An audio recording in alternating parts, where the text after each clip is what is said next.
ಒಂದ್ ಕಡೆ ಜೈಲೂಟವೇ ಫಿಕ್ಸ್ ಆಗತ್ತಾ ಅನ್ನುವಂತಹ ಪ್ರಶ್ನೆಗೆ ಯಾಕಂದ್ರೆ ಅವರ ಪರ ವಕೀಲರು ಈಗಾಗಲೇ ಮೆಮೋನ ಸಲ್ಲಿಕೆ ಮಾಡಿದ್ದಾರೆ. ಅರ್ಜಿಯ ವಿಚಾರಣೆ ಬೇಡ, ಹಾಗಾಗಿ ಜೈಲೂಟ ಫಿಕ್ಸ್ ಆಗುವ ಚಾನ್ಸಸ್.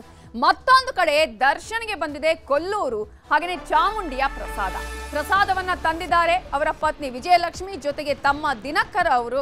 ಮೊನ್ನೆ ಅಷ್ಟೇ ಅವರು ಕೊಲ್ಲೂರಿಗೆ ಹೋಗಿ ಅಲ್ಲಿ ನವಚಂಡಿಕಾ ಯಾಗವನ್ನ ಮಾಡಿಸಿದ್ರು. ಅದೇ ರೀತಿಯಾಗಿ ಶುಕ್ರವಾರವೇ ಚಾಮುಂಡಿ ಬೆಟ್ಟಕ್ಕೆ ಹೋಗಿದ್ರು ದಿನಕರ್ ಅವರು.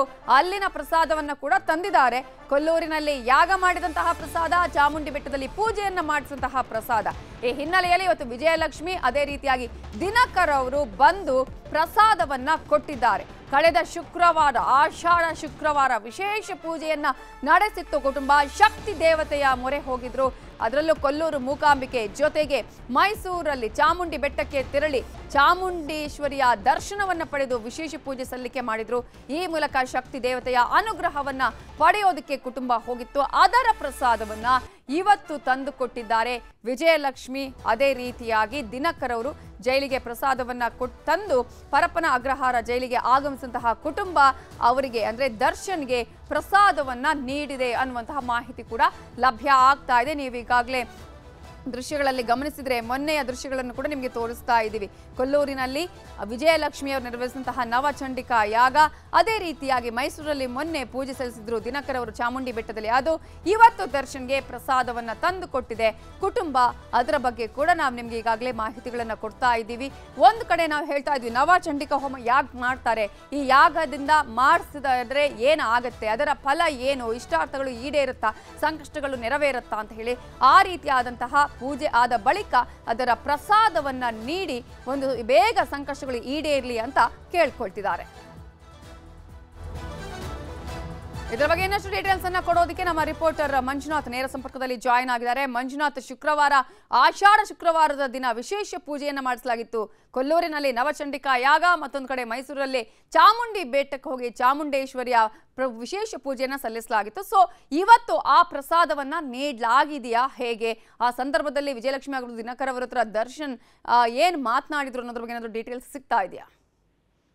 ನವಿತಾ, ರೇಣುಕಾಸ್ವಾಮಿ ಕೊಲೆ ಪ್ರಕರಣದಲ್ಲಿ ಜೈಲು ಸೇರಿರುವಂತಹ ನಟ ದರ್ಶನ್ ಆದಷ್ಟು ಬೇಗ ಹೊರಗಡೆ ಬರ್ಲಿ ಅನ್ನೋ ನಿಟ್ಟಿನಲ್ಲಿ ಈಗಾಗಲೇ ವಿಜಯಲಕ್ಷ್ಮಿ ಆಗಿರ್ಬೋದು ಮತ್ತು ದರ್ಶನ್ ಕುಟುಂಬದವರು ಟೆಂಪಲ್ ರನ್ ಅನ್ನ ಮಾಡ್ತಿರುವಂತದ್ದು. ಕಳೆದ ವಾರ ಇಡೀ ದಿನಲ್ಲೂ ಕೂಡ ಅಷ್ಟೇ ಕೊಲ್ಲೂರಿನ ಮೂಕಾಂಬಿಕಾ ದೇವಾಲಯಕ್ಕೂ ಕೂಡ ಹೋಗಿ ಅಲ್ಲಿ ಒಂದು ಹೋಮವನ್ನು ಕೂಡ ಅಷ್ಟೇ ಮಾಡಿಸಿದ್ರು. ಜೊತೆಗೆ ದಿನಕರ್ ಕೂಡ ಅಷ್ಟೇ ಖುದ್ದಾಗಿ ಮೈಸೂರಿನ ಚಾಮುಂಡೇಶ್ವರಿ ಬೆಟ್ಟಕ್ಕೆ ಹೋಗಿ ಅಲ್ಲಿಯೂ ಕೂಡ ಅಷ್ಟೇ ದರ್ಶನ್ ಹೆಸರಿನಲ್ಲಿ ಒಂದು ವಿಶೇಷವಾದಂತಹ ಪೂಜೆಯನ್ನು ಕೂಡ ಮಾಡಿಸಿದ್ರು.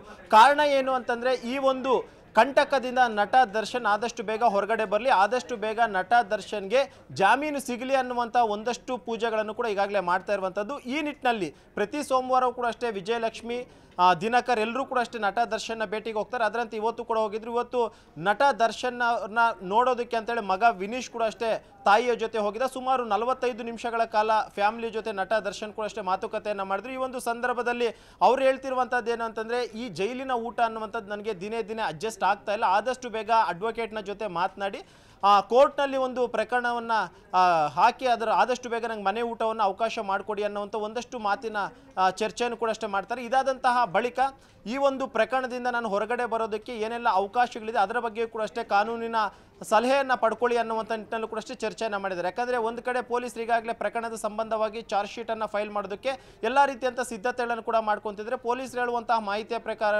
90 ದಿನದ ಒಳಗಾಗಿಯೇ ಚಾರ್ಜ್ ಶೀಟನ್ನು ಫೈಲ್ ಮಾಡ್ತೀವಿ ಅಂತ ಹೇಳ್ತಿದ್ರೆ, ಆ ರೀತಿ ಏನಾದರೂ ಪೊಲೀಸರು ಚಾರ್ಜ್ ಶೀಟನ್ನು ಫೈಲ್ ಮಾಡಿದ್ರು ಅಂತ ಸಂದರ್ಭದಲ್ಲಿ ಇಮಿಡಿಯೇಟ್ ಆಗಿ ಬೇಲ್ ಪಿಟಿಷನ್ ಅನ್ನು ಮೂವ್ ಮಾಡ್ಕೊಳ್ಳಿ, ಜೊತೆಗೆ ಯಾವ ಗ್ರೌಂಡ್ಸ್ನ ಮೇಲೆ ವಾದ ಮಾಡಬೇಕು ಅನ್ನೋದ್ರ ಬಗ್ಗೆ ಕೂಡ ಅಷ್ಟೇ ಕಾನೂನು ತಜ್ಞರ ಜೊತೆಗೆ ಚರ್ಚೆಯನ್ನು ಕೂಡ ನಡೆಸುವಂತ ಈಗಾಗಲೇ ವಿಜಯಲಕ್ಷ್ಮಿ ಕೂಡ ನಟ ದರ್ಶನ್ ಒಂದು ಮಾತುಕತೆಯನ್ನು ಮಾಡಿರುವಂಥದ್ದು. ಇದರ ಜೊತೆಗೆ ವಿಜಯಲಕ್ಷ್ಮಿ ಮತ್ತು ದಿನಕರ್ ಇಬ್ಬರು ಕೂಡ ಅಷ್ಟೇ ನಟ ದರ್ಶನ್ಗೆ ಯಾವುದೇ ಕಾರಣಕ್ಕೂ ಕೂಡ ಅಷ್ಟೇ ಚಿಂತೆಗೊಳಗಾಗಬೇಡಿ, ಯಾಕಂದ್ರೆ ನೀವು ಚಿಂತೆ ಮಾಡ್ತಾ ಇದ್ದಂಥ ವೇಳೆಯಲ್ಲಿ ಆರೋಗ್ಯದ ಮೇಲೆ ಅದು ಪರಿಣಾಮ ಬೀರುತ್ತೆ, ಜೊತೆಗೆ ಅನಾರೋಗ್ಯ ಪೀಡಿತರಾಗ್ತೀರಾ. ಜೊತೆಗೆ ಈಗಾಗಲೇ ನಟ ದರ್ಶನ್ ಸುಮಾರು 10 kg ಅಷ್ಟು ತೂಕ ಇಳಿಕೆ ಆಗಿದೆ ಅಂತ ಏನು ಹೇಳ್ತಿದ್ರು. ಇದರಲ್ಲೂ ಒಂದು ರೀತಿ ಚಿಂತೆ ಮಾಡೋದ್ರಿಂದ ಈ ರೀತಿಯಾದಂಥ ಎಫೆಕ್ಟ್ಸ್ ಆಗ್ತಿದೆ, ಯಾವುದೇ ಕಾರಣಕ್ಕೂ ಕೂಡ ಚಿಂತೆ ಮಾಡ್ಕೊಳಕ್ಕೆ ಹೋಗಬೇಡಿ. ಇನ್ನೇನು ಬಹುತೇಕ ಚಾರ್ಜ್ ಶೀಟ್ ಫೈಲ್ ಆಗಿದ ತಕ್ಷಣ ಬೇಲ್ ಪ್ರೊಸೆಸ್ ಏನೇನಿದೆ ಅದೆಲ್ಲವನ್ನು ಕೂಡ ಮೂವ್ ಮಾಡ್ತೀವಿ ಅನ್ನುವಂಥ ಒಂದಷ್ಟು ಧೈರ್ಯದ ಮಾತುಗಳನ್ನು ಕೂಡ ನಟ ದರ್ಶನ್ ಹೇಳಿರುವಂಥದ್ದು.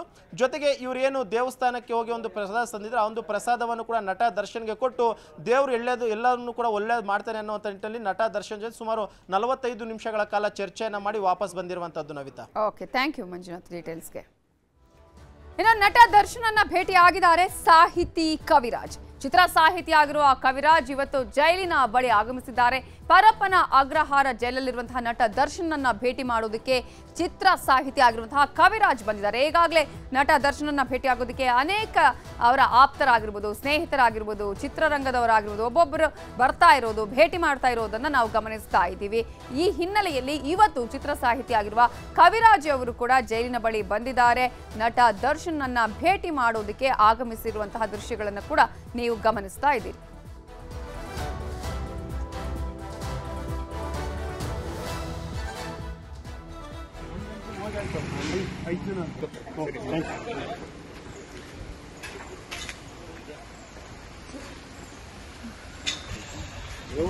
ವಾಪಸ್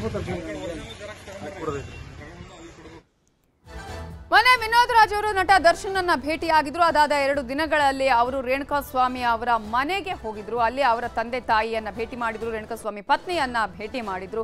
ಈ ವಿಚಾರಕ್ಕೆ ಸಂಬಂಧಪಟ್ಟ ಹಾಗೆ ರೇಣುಕಾಸ್ವಾಮಿ ಮನೆಗೆ ಹೋಗಿದ್ದು ರಾಜಿ ಸಂಧಾನಕ್ಕಲ್ಲ, ಸ್ವಾಮಿ ಕುಟುಂಬಕ್ಕೆ ಸಹಾಯ ಮಾಡಲು ಭೇಟಿ ಕೊಟ್ಟಿದ್ದೆ ಅಂತ ಹೇಳಿ ವಿನೋದ್ ರಾಜ್ ಈಗ ಸ್ಪಷ್ಟನೆಯನ್ನ ಕೊಟ್ಟಿದ್ದಾರೆ. ಅಪಪ್ರಚಾರದ ಸುದ್ದಿಗೆ ಈಗ ಸ್ಪಷ್ಟನೆಯನ್ನ ನೀಡಿದ್ದಾರೆ ವಿನೋದ್ ರಾಜ್. ದರ್ಶನ್ ನನಗೆ ಪರಿಚಯ, ಅದಕ್ಕಾಗಿ ನಾನು ಜೈಲಿಗೆ ಭೇಟಿ ಕೊಟ್ಟಿದ್ದೆ. ರೇಣುಕಾಸ್ವಾಮಿ ಪತ್ನಿ ಗರ್ಭಿಣಿ, ಹೀಗಾಗಿ ಸಹಾಯ ಮಾಡಿದ್ದೇನೆ. ರಾಜಿ ಸಂಧಾನದ ಕೆಲಸ ಮಾಡಲ್ಲ ಅಂತ ಹೇಳಿದ್ದಾರೆ ನಟ ವಿನೋದ್ ರಾಜ್. ಮೊನ್ನೆ 4-5 ದಿವಸದ ಕೆಳಗಡೆ ನಾನು ದರ್ಶನ್ ಅವ್ರನ್ನ ಕಾರಾಗೃಹಕ್ಕೆ ನೋಡಕ್ಕೆ ಹೋಗಿದ್ದೆ. ಆಮೇಲೆ ಒಂದು 2 ದಿವಸ ಬಿಟ್ಟು ನಾನು ಮಾರನೇ ದಿವಸ ಒಂದು 2ನೇ ದಿವಸ ಬಿಟ್ಟು ರೇಣುಕಾಸ್ವಾಮಿಯವ್ರ ಮನೆಗೆ ನಾನು ಹೋಗಿದ್ದೆ. ವಾಹಿನಿಗಳ ಮೂಲಕ ನನಗೇನು ಅರ್ಥ ಆಯಿತು ಅಂತ ಹೇಳಿದ್ರೆ, ಏನೋ ನಾನು ರಾಜಿ ಸಂದಾಯ ಮಾಡೋದಕ್ಕೋ ಇನ್ಯಾವುದಕ್ಕೋ ನಾನು ಅಲ್ಲಿ ಹೋಗಿದ್ದೀನಿ ಅಂತ ಹೇಳ್ಬಿಟ್ಟು ನನಗೆ ಅರ್ಥ ಆಯಿತು. ಖಂಡಿತ ಅದಲ್ವೇ ಅಲ್ಲ. ದರ್ಶನ್ ಅವ್ರನ್ನ ಮತ್ತೊಬ್ಬರು ಕಲಾವಿದರು ಅನ್ನುವಂಥ ದೃಷ್ಟಿನಲ್ಲಿ ನಾನು ಹೋಗಿ ನನಗೆ ಪರಿಚಯ, ಅವರು ನನ್ನನ್ನು ನೋಡಿ ಆ ಪ್ರೀತಿಯಿಂದ ನಾನು ನೋಡ್ಕೊಂಡು ಬಂದಿದ್ದು.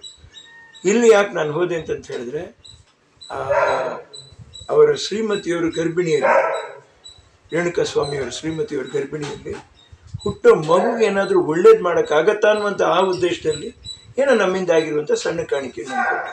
ಯಾವುದೇ ರಾಜಿ ಸಂದಾಯ ಮಾಡೋಕ್ಕೆ ಯಾವುದಕ್ಕೂ ನಾನು ಹೋಗಿಲ್ಲ. ಖಂಡಿತ ನಾವು ಹೋಗೋಕ್ಕೂ ಸಾಧ್ಯ ಇಲ್ಲ, ಆ ಕೆಲಸ ನಾವು ಮಾಡೋಂಥವ್ರಲ್ಲ.